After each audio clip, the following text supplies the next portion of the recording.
Deuxième livre de Samuel. Deuxième livre de Samuel, au chapitre 23.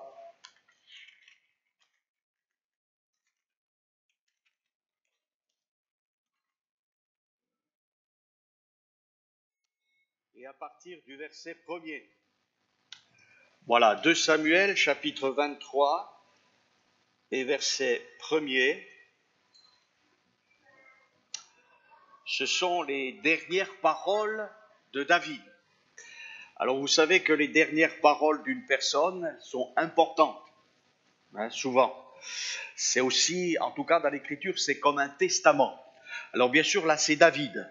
Nous verrons qu'il y a un David beaucoup plus grand, qui s'appelle Jésus.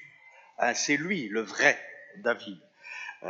Mais c'est intéressant de lire ce qu'a dit David, et voici ce qu'il dit, donc 2 Samuel 23, il est inspiré par le Saint-Esprit. Voici les dernières paroles de David. Paroles de David, fils d'Isaïe, paroles de l'homme haut placé, de loin du Dieu de Jacob, du chant agréable d'Israël. L'Esprit de l'Éternel parle par moi, et sa parole est sur ma langue. Le Dieu d'Israël a parlé. Le rocher d'Israël m'a dit, celui qui règne parmi les hommes avec justice, celui qui règne dans la crainte de Dieu, est pareil à la lumière du matin, quand le soleil brille et que la matinée est sans nuage, comme aujourd'hui. Amen. Ça, c'est le privilège de la Provence. Ses rayons, après la pluie, font sortir de terre la verdure. Voilà, ça s'est passé aussi cette nuit. Vous voyez, on est très dans le monde pratique, là. Voilà. N'en est-il pas ainsi de ma maison devant Dieu, puisqu'il a fait avec moi une alliance éternelle en tout point bien réglée et offrant pleine sécurité? Ne fera-t-il pas germer tout mon salut et tous mes désirs? Mais les méchants sont tous comme des épines que l'on rejette et que l'on ne prend pas avec la main. Celui qui les touche s'arme d'un fer ou du bois d'une lance, et on les brûle au feu sur place. Amen. Alléluia.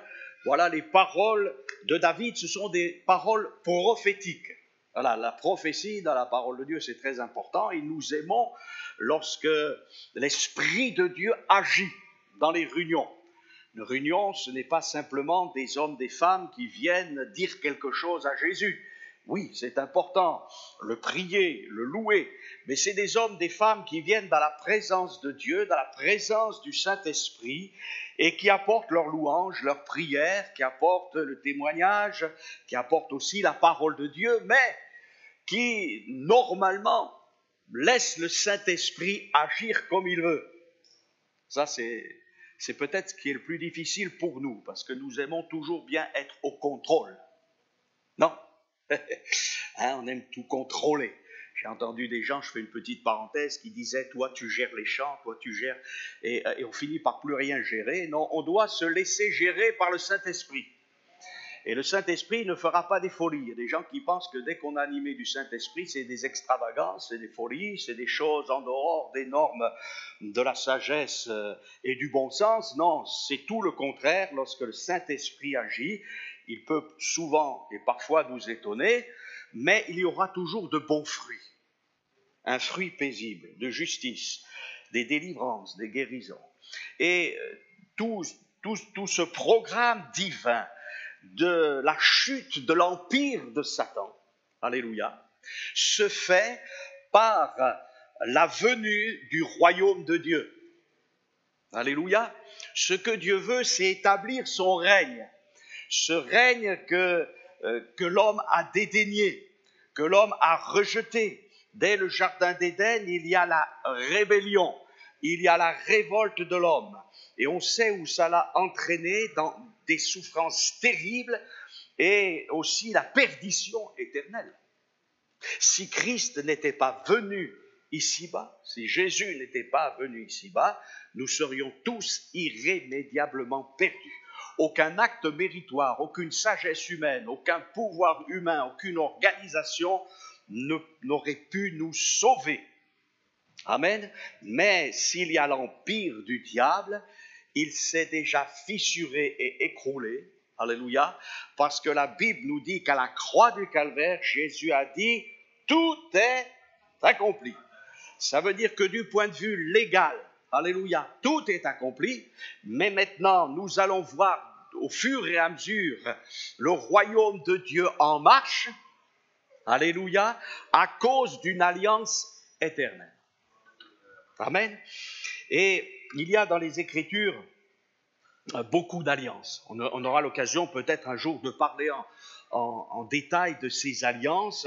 Je peux les citer. Il y a l'alliance du Jardin d'Éden, l'alliance avec Adam après le péché, l'alliance avec Noé, l'alliance avec Abraham et Isaac et Jacob, c'est la même, l'alliance de Moïse, voilà, au Sinaï, l'alliance renouvelée avec Josué aux portes de la terre promise.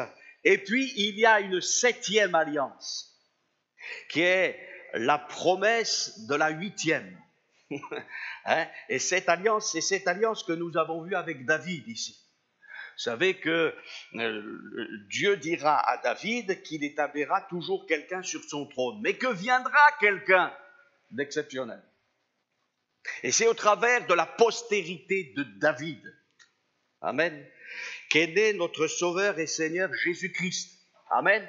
Et là, déjà, David, inspiré par le Saint-Esprit, n'a pas raconté des choses simplement qui lui passaient par la tête, mais inspiré par le Saint-Esprit, il le dira, voilà ce qu'est devenu David par la grâce de Dieu.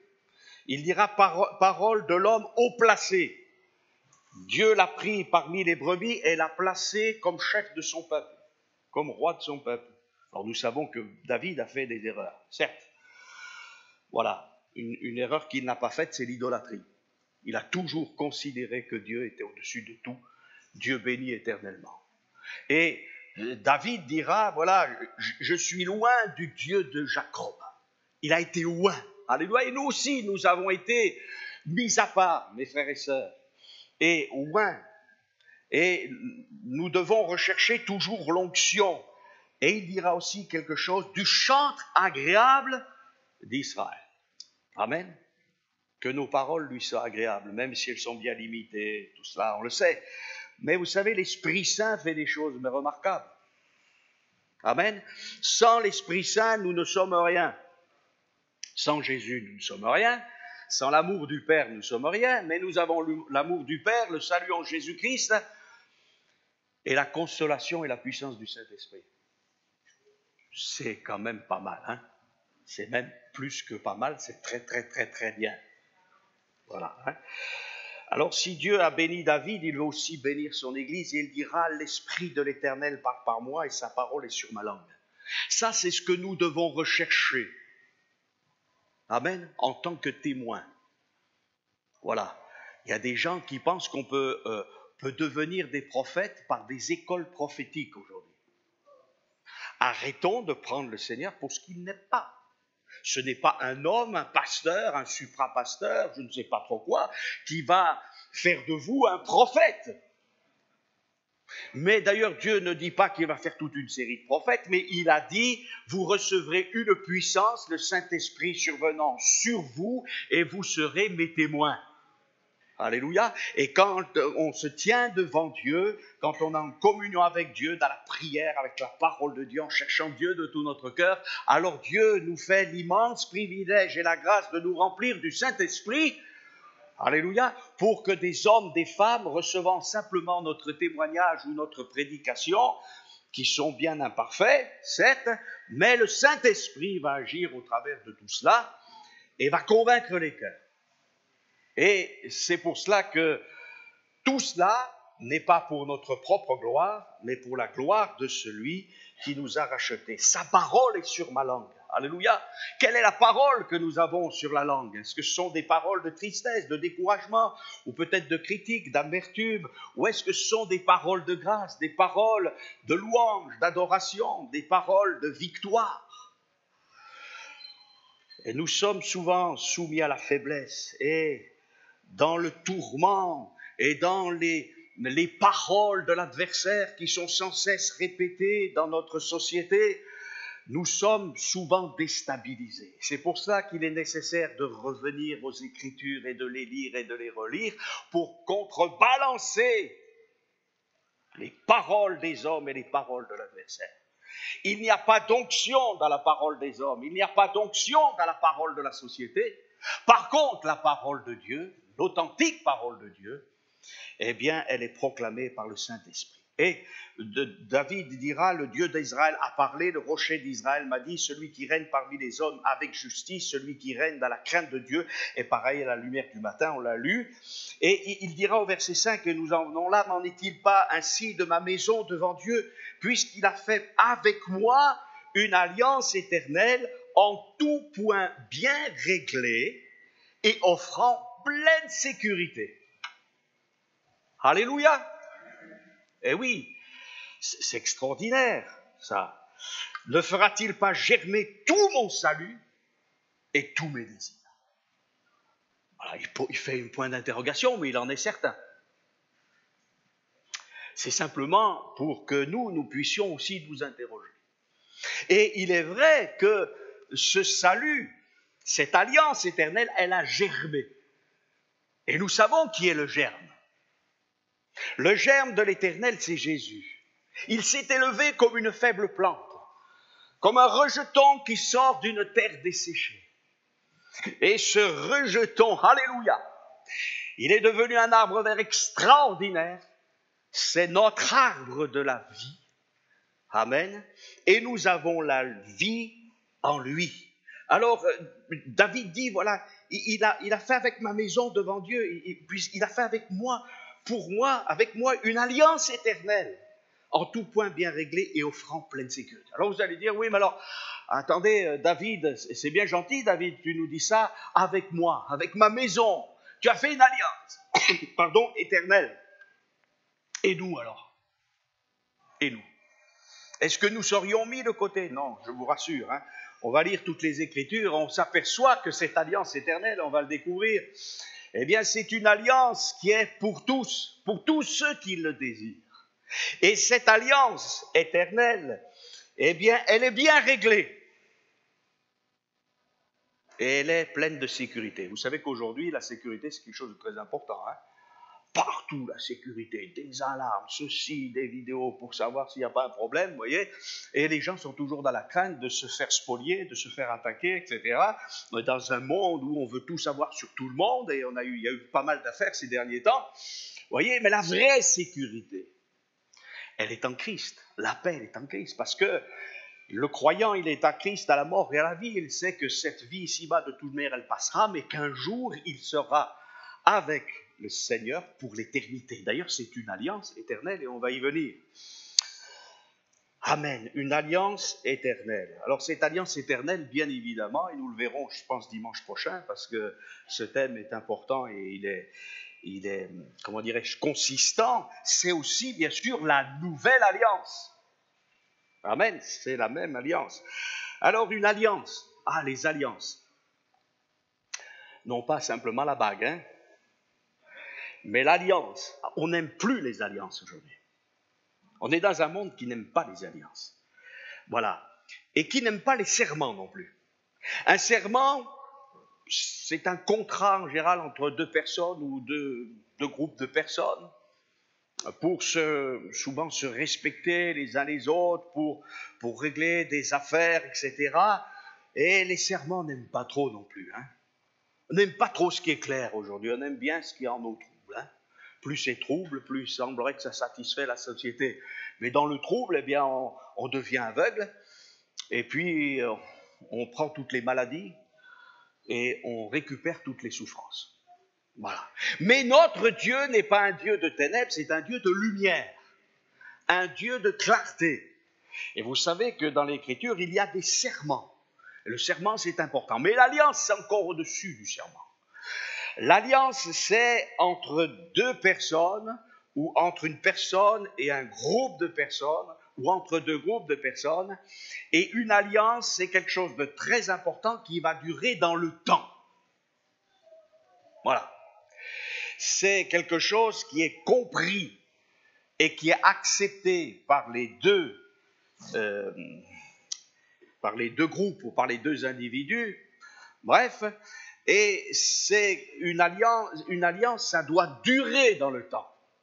Notre monde aujourd'hui a remis en question le mariage biblique, par exemple. Le mariage biblique, c'est pas simplement une fête d'un jour. Mais le mariage, c'est l'engagement de deux êtres, non pas simplement à vivre ensemble et à ramener peut-être de l'argent ensemble dans la maison pour vivre, mais c'est deux personnes qui s'aiment et qui s'aimeront normalement davantage encore dans l'avenir et qui ont décidé, jusqu'à ce que la mort les sépare, d'être ensemble, de s'aimer, de se respecter, de s'assister et pas de faire un bout de chemin ensemble, de faire tout le chemin ensemble si c'est possible. Et ça, c'est possible qu'avec la grâce de Dieu, quand deux croyants disent au Seigneur, tu vois, nous on s'aide, mais on a besoin de ton assistance. Et c'est pour ça qu'on a très souvent parlé de la corde à trois brins, bref, bien que ce ne représente pas que cela, mais enfin, important, il faut l'homme, la femme et le Seigneur avec. Une alliance. Ça, c'est l'alliance d'un homme avec une femme avec un homme. Et je sais qu'aujourd'hui, les chrétiens et les prédicateurs que nous sommes, eh bien, parfois, on est un peu mal à l'aise. Bien sûr, Dieu ne tient pas compte de notre vie passée. Et c'est vrai que le mariage, eh bien, vous savez, déjà du temps du Seigneur Jésus, il y avait toutes sortes de choses, de propos. Et Jésus dira, mais au commencement, il n'en était pas ainsi. Alors, je ne suis pas en train de juger, la parole de Dieu ne juge pas tout ce que nous avons fait avant, etc., ou même ce que nous pouvons faire après notre conversion, mais néanmoins, nous sommes loin, nous les êtres humains, souvent de l'idéal divin. Vous voyez ce que je veux dire? Et toute la puissance de Dieu, c'est de nous dire, tu vois, l'idéal, c'est ça. Et là, quand on voit l'idéal divin, que ce soit pour le mariage, que ce soit pour la sainteté, que ce soit pour la pureté, que ce soit pour la moralité, on se dit comme l'apôtre Paul, misérable que je suis, qui me délivrera de ce corps de mort qui est attaché à moi? Et ce n'est pas avec des macérations ou des flagellations qu'on se dégagera du péché qui est attaché à nous, mais uniquement par la grâce de Dieu, le sacrifice de Jésus. Amen. Et c'est pour cela que chaque jour, on devrait louer le Seigneur, et j'espère que vous le faites, pour cette alliance qu'il nous a proposée. Toutes les alliances qui ont précédé l'alliance nouvelle et l'alliance éternelle n'étaient que des étapes nécessaires pour préparer l'humanité. Mais le couronnement de l'alliance, elle est en Christ. Amen. Et c'est pour cela que David annonce, il dit, dans ma famille, tu m'as choisi, et c'est un de mes descendants qui manifestera cette alliance éternelle. C'est une sécurité, c'est sûr. L'alliance, le mot qui est utilisé dans la Bible, le mot original en hébreu, c'est le mot brit, c'est un mot qui nous parle d'une alliance, d'un traité, d'un accord, d'une amitié, de tout cela, d'un pacte. Voyez? Et dans l'Écriture, c'est pas l'homme qui décide de s'allier avec Dieu. Vous avez remarqué, c'est plutôt le contraire. C'est l'homme qui se révolte contre Dieu. Et Dieu, dans sa bonté, il le fera par Adam, il le fera avec tous ceux que j'ai cités tout à l'heure. Alors, il dit, mais je suis prêt à faire alliance avec vous. Ça, c'est même invraisemblable, parce que c'est le pur et le saint qui est prêt à s'approcher de celui qui est souillé et révolté. Il ne faut jamais l'oublier, ça. Et le Seigneur va avoir de la peine à traiter cette alliance. Alors il commence par toutes sortes d'alliances, de conscience, de gouvernement humain, etc. Et pour arriver à cette alliance à nul autre semblable, qui n'est pas temporaire, mais qui est éternelle, et qui surpasse toutes les autres alliances. Et c'est une grâce déjà que Dieu nous propose l'alliance. On le voit dans tous les textes, notamment du Nouveau Testament, lorsque même particulièrement dans le livre d'Osée le prophète, lorsqu'Israël est décrit comme une prostituée, recherchant plutôt les Baals, la prospérité, etc., plutôt que le Dieu vivant et vrai. Et pourtant, Dieu dit, je ne lâche pas prise. Ce n'est jamais Dieu qui a détruit ou coupé son alliance. Ce sont toujours les hommes qui ont violé l'alliance de Dieu ou qui l'ont méprisée. Et à nous, avec le plus grand respect que nous devons à Dieu, de réaliser l'importance de la nouvelle alliance. Voilà, l'alliance, c'est donc un pacte, c'est un traité qui doit durer dans le temps et qui est relatif à une coupure. Pourquoi une coupure? Parce qu'à un moment donné, quand on fait alliance, on arrête avec notre vie d'avant pour aller dans une autre vie. C'est une coupure. Et cette coupure, elle est comment dirais-je, symbolisée dans les Écritures par le sacrifice. Lorsque les enfants d'Israël sacrifiaient, ils ouvraient l'animal pour savoir s'il n'y avait pas quelque chose d'impur même à l'intérieur de l'animal. Sinon, il n'était pas bon pour le sacrifice. Une coupure. Lorsqu'un homme, une femme ou une femme, un homme se rencontrent, ils vont se marier, ils ne sont plus célibataires. C'est une autre vie. Et s'ils continuent à vivre comme des célibataires, ça risque de faire un petit peu des étincelles. Et il ne faut pas. Parce qu'ils doivent être ensemble, main dans la main, non pas à se regarder dans le blanc des yeux, mais à regarder dans la même direction. Voilà, et de se dire, voilà, maintenant on est ensemble, et c'est quand même extraordinaire d'être ensemble, parce que vous le savez, l'Écriture nous dit, deux valent mieux qu'un.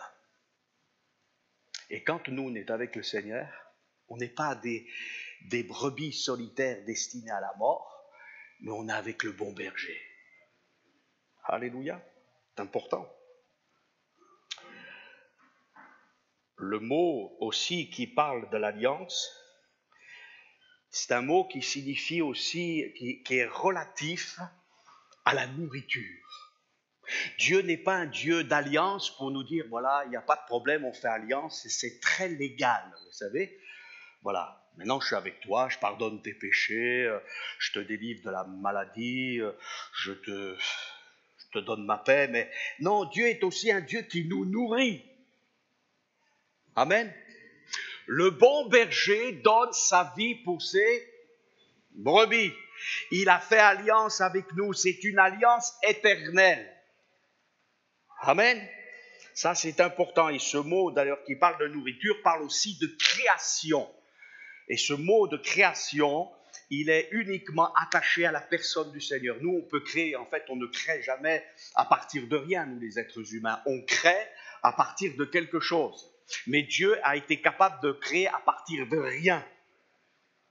Amen. Il nous nourrit. Il y a une coupure. Si quelqu'un est en Christ, il est une nouvelle création. Les choses anciennes sont passées. Toutes choses deviennent nouvelles. Alléluia. Ah Seigneur, c'est extraordinaire ça. L'alliance éternelle. C'est magnifique. Gloire à Dieu. Voilà, c'est important. Une alliance, mais une alliance éternelle. Alléluia. Alliance éternelle. En fait, le mot qui est utilisé, c'est bien le mot éternel. C'est-à-dire que cette alliance va nous sortir du temps. Nous, on n'imagine pas être en dehors du temps. Non, pas possible. Mais la Bible nous dit que Dieu est un Dieu éternel. Alors on l'appelle l'éternel. Celui qui était, qui est, qui sera et qui vient. Amen. Dieu n'est pas lié par le temps. Nous, on a de la difficulté à comprendre ça. Certains scientifiques, d'ailleurs, pourraient parler sur le temps. C'est très compliqué, le temps. Très compliqué. Nous, on est avec nos horloges, avec nos ordinateurs qui nous indiquent ceci, cela. Mais Dieu est en dehors du temps. Et ce Dieu-là, il n'a pas prévu pour nous une alliance pour simplement ce temps présent, mais pour l'éternité. Amen. Alors ça, c'est magnifique. Amen. Et ce mot, d'ailleurs, qui parle d'éternité, parle aussi de quelque chose qui est caché. C'est curieux, hein? Caché. Mais qui est révélé. Amen. Alléluia. Et c'est ça l'évangile.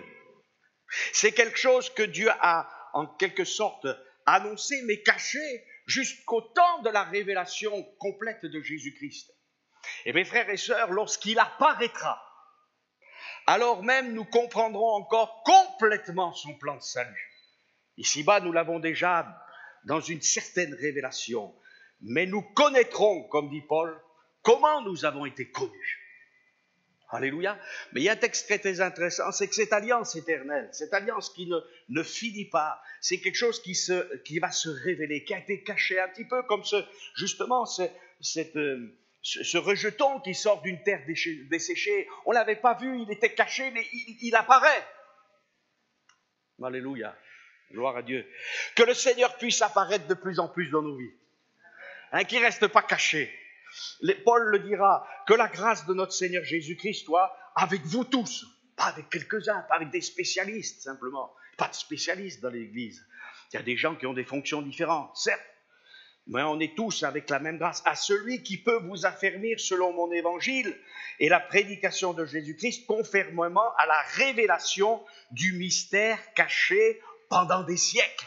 Alléluia. La révélation, donc la prédication de Jésus-Christ, la révélation du mystère. Ça veut dire que le mystère, il est dévoilé. Alléluia. Eh oui. Vous savez, ceux de l'ancienne alliance faisaient toutes sortes de choses. Ils croyaient que le Messie allait venir, mais ils n'avaient pas tout compris. La preuve en est, c'est que quand il est venu, il y avait 10 000 interprétations à propos du Messie. Voilà. Et tous, il n'y en a pas un qui a compris pourquoi Jésus est en train de mourir. La Bible nous dit que même lorsque Jésus a annoncé qu'il allait mourir, il n'osait même pas l'interroger, il ne comprenait rien, mais il n'osait pas l'interroger. Parce qu'il fallait qu'il meure tout seul à la croix du Calvaire. Et après, il y a eu la révélation. Le Christ ne devait-il pas mourir? Ne devait-il pas ressusciter? Et Jésus lui-même a dévoilé l'évangile. Il a révélé l'alliance. Il avait dit juste avant sa mort, voici la nouvelle alliance en mon sang, mais il n'avait pas compris. Et pourtant, ils avaient déclaré, et Pierre l'avait déclaré par l'Esprit Saint, par une révélation du Père, tu es le Christ, le Fils du Dieu vivant. Amen. Que Dieu puisse nous éclairer encore davantage sur cette notion d'une alliance éternelle. Amen. Quelque chose qui est très étonnant, mais qui est belle, qui est magnifique. Je vais vous la partager. C'est que ce mot éternel, bien sûr, nous parle de quelque chose qui est perpétuel, qui est éternel. Une alliance éternelle. Nous pouvons mépriser l'alliance éternelle, on le verra plus tard. Mais, néanmoins, cette alliance, elle est destinée pour l'éternité de tous ceux qui croient. Et il y a dans l'hébreu biblique, dans l'Ancien Testament, ce mot éternel, c'est le mot olam, et il parle d'éternité. Mais dans l'hébreu moderne, il parle à la fois d'éternité et du monde. Enfin, du monde, je me comprends. Je vais vous expliquer, non pas du monde au sens de la société corrompue, mais de tout le monde. Amen. C'est ainsi que lorsqu'on lit l'Ancien Testament en hébreu moderne, eh bien, si nous reprenons ce merveilleux verset que nous aimons citer en permanence, qu'on peut citer en français, en anglais, en arabe, en toutes les langues du monde, car Dieu a tellement aimé le monde qu'il a donné son Fils unique, afin que quiconque croit en lui ne périsse point, mais qu'il ait la vie éternelle. Mais le mot monde et le mot éternel, c'est le même mot en hébreu moderne. Alléluia. Donc, le Dieu éternel, il veut que tout le monde soit sauvé. C'est pas ce qui est écrit? Voyez? Donc, ce n'est pas quelque chose simplement d'éternel qui dépasse le temps, mais qui concerne l'humanité. Amen. Alors, vous pouvez vérifier, hein? Voilà, et c'est le même mot qui est utilisé. Hein? Aujourd'hui, quand on parle dans l'hébreu moderne, quand on dit tout le monde, c'est Kol HaOlam. Voilà, c'est tout le monde. Mais tout le monde est concerné par l'éternité. D'ailleurs, le livre des Proverbes le dit. Il a mis dans le cœur de l'homme la pensée de l'éternité. Amen. Et l'Écriture nous dit, bien évidemment, 2 Timothée 2, 3, « Cela est bon et agréable devant Dieu, notre Sauveur, qui veut que tous les hommes soient sauvés et parviennent à la connaissance de la vérité. » Donc l'homme, tout le monde, quiconque, est destiné à l'éternité. Et justement, c'est ce qui ne plaît pas à l'adversaire. Mais mon frère, ma sœur, nous sommes destinés à l'éternité. Et pas une éternité loin de Dieu, mais auprès de Dieu. Parce que la vraie éternité, c'est auprès de Dieu. Amen. Gloire à Dieu. Le livre des Chroniques parle de l'alliance éternelle. Voilà. Hein. Mais je reviens sur Ésaïe 55. Je vais essayer de terminer, de ne pas être trop long non plus.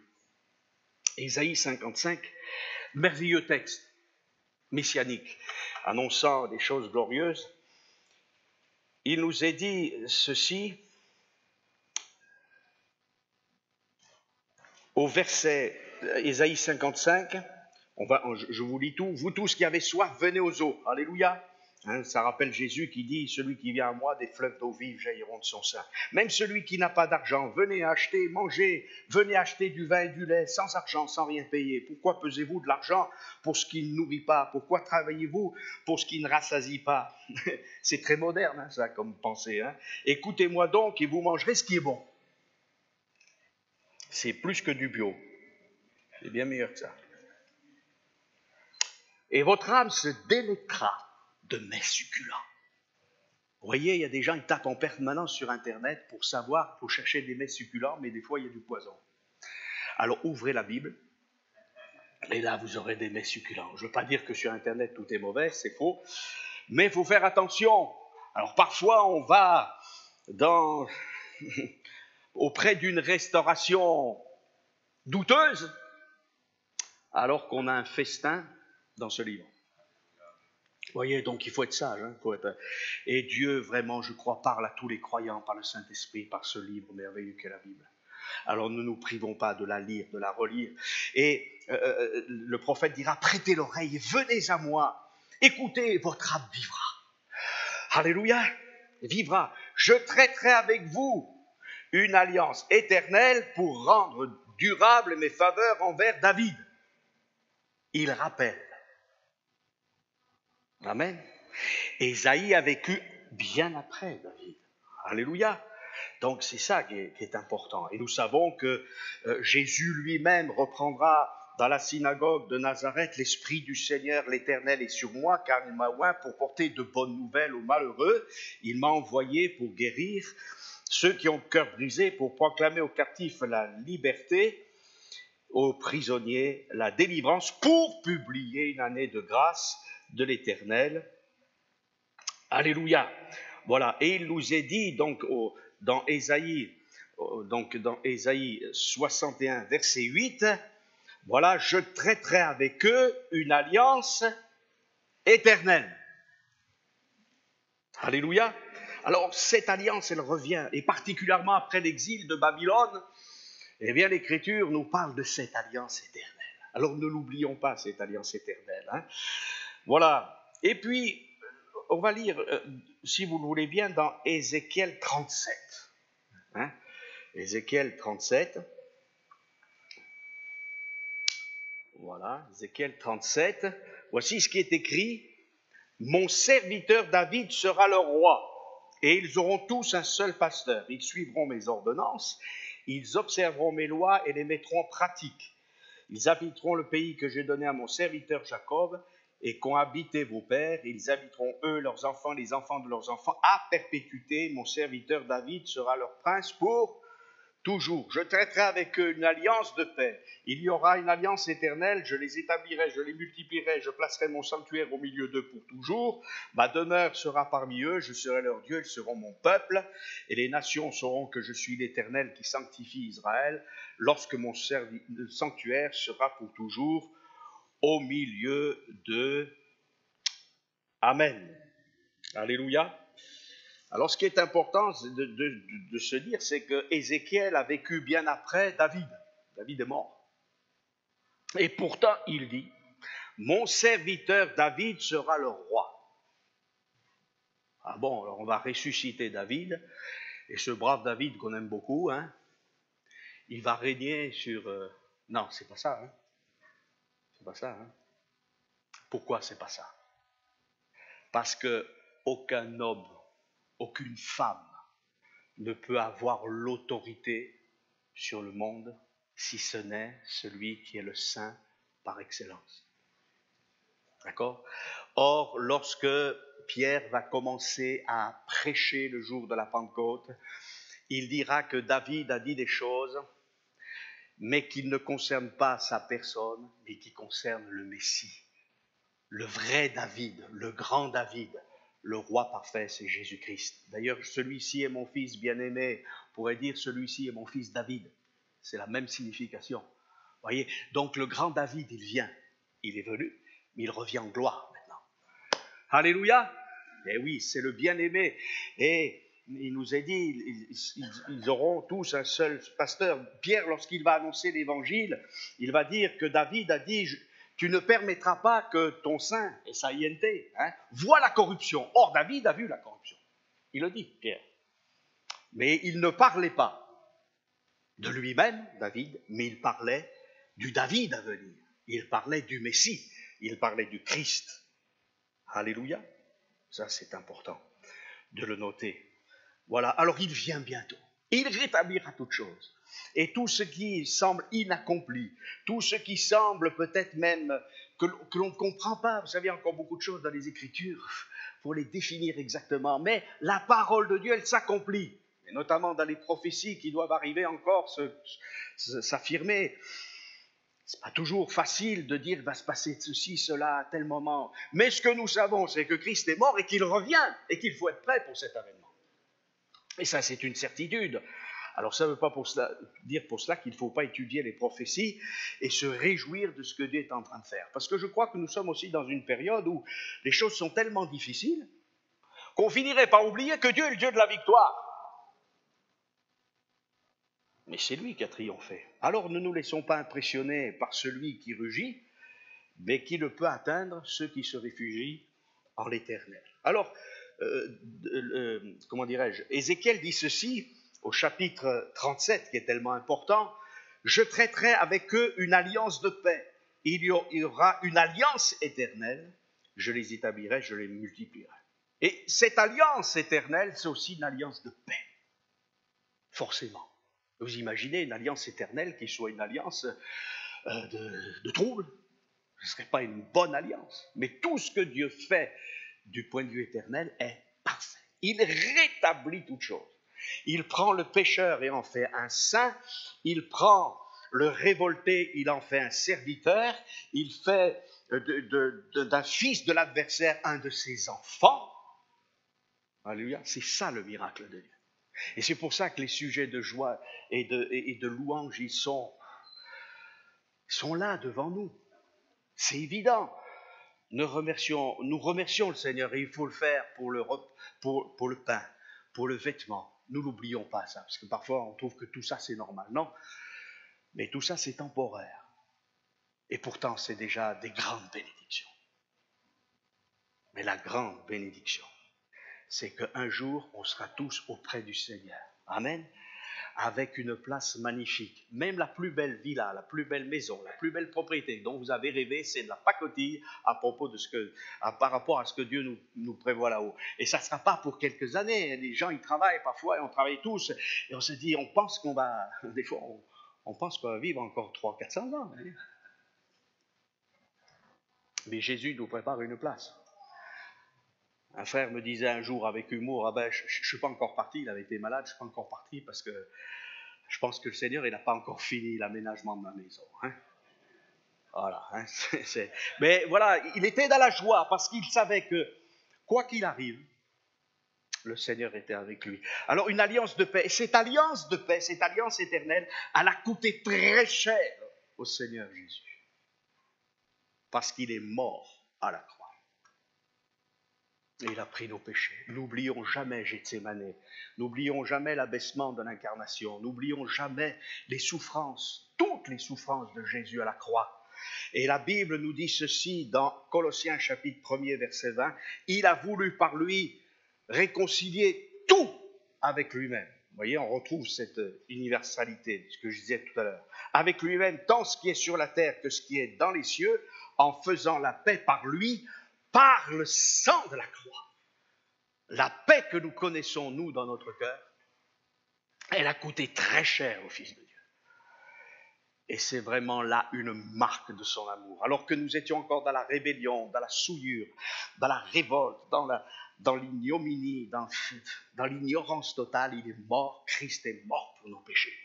Alléluia, il est ressuscité. Les liens de la mort n'ont pas pu le retenir.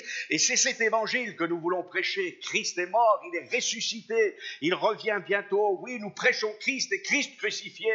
Voilà, l'évangile, c'est la puissance de Dieu pour le salut de quiconque croit.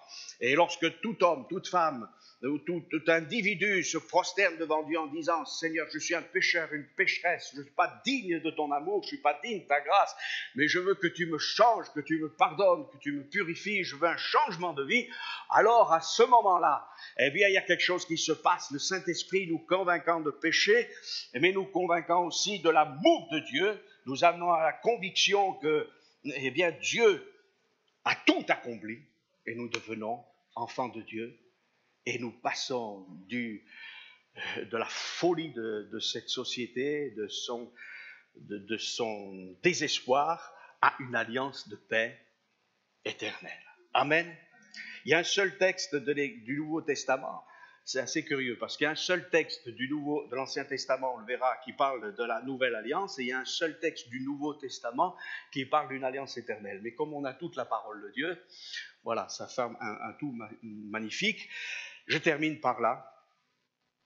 Hébreux chapitre 13 et verset 20, il est question d'une alliance éternelle, que le Dieu de paix, et ça sera notre conclusion, que le Dieu de paix qui a ramené d'entre les morts le grand pasteur des brebis par le sang d'une alliance éternelle, notre Seigneur Jésus, eh bien, et après il est question d'une bénédiction. On va le relire complètement, on va relire ce texte, si vous le voulez bien, parce qu'il est important, je ne veux pas, comment dirais-je, casser la conclusion. Alors, Hébreux chapitre 13 et verset 20, que le Dieu de paix qui a ramené d'entre les morts le grand berger des brebis par le sang d'une alliance éternelle, notre Seigneur Jésus, vous rende capable de toute bonne œuvre pour l'accomplissement de sa volonté, qu'il fasse en vous ce qui lui est agréable par Jésus-Christ, auquel soit la gloire au siècle des siècles. Amen. Alors je termine, voilà, parce que c'est intéressant la parole de Dieu. Elle vient souvent corriger notre mentalité, mais il nous est dit, vous rendre capable de toute bonne œuvre pour l'accomplissement de sa volonté, qu'il fasse en vous ce qui lui est agréable. Et non pas qu'il fasse en moi ce qui m'est agréable. C'est pas pareil. Ce que nous voulons, c'est pas que les choses nous soient agréables ou sympathiques. Mais nous voulons que nos vies, nos pensées, nos paroles, nos actions, nos sentiments lui soient agréables. Amen. Et ça, ce n'est possible que par un changement de vie par le Saint-Esprit, après avoir été purifiés de nos péchés, et lorsque le Saint-Esprit change notre mentalité. La conversion à Dieu, c'est aussi pour que nous puissions changer de mentalité. Alors la mentalité que nous devons avoir, c'est celle du Fils de Dieu, qui a dit « Je viens pour faire, ô Dieu, ta volonté ». Et c'est parce qu'il a dit cela que nous avons accès aujourd'hui à une alliance éternelle. Que le nom du Seigneur soit béni. Amen.